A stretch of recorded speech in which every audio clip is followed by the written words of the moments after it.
Samahan mo ako magluto nitong masarap na crispy chicken fingers. Ipapakita ko po sa inyo kung ano-ano mga ingredients at kung paano ito lutuin.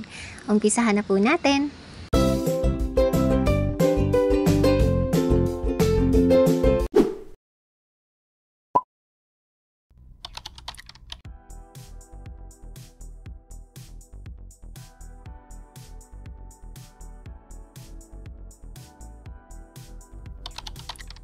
Ipapakita ko lang real quick kung paano natin hiwain itong ating chicken breast into chicken fingers.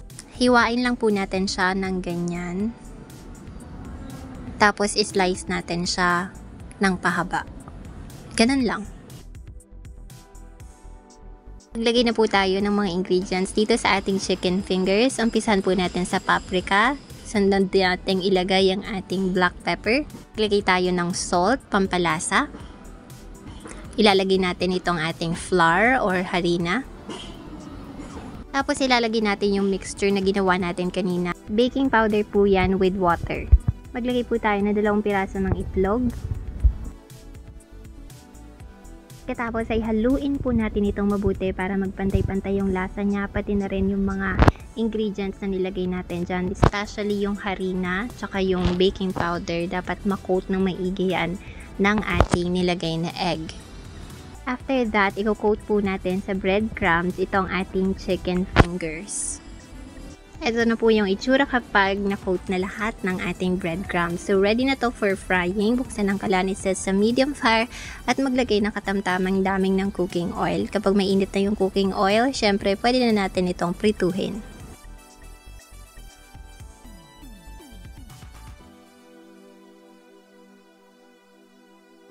Kapag golden brown na, syempre pwede na natin itong baliktarin isa-isa. Ganito na itsura niya kapag nabaliktad na natin.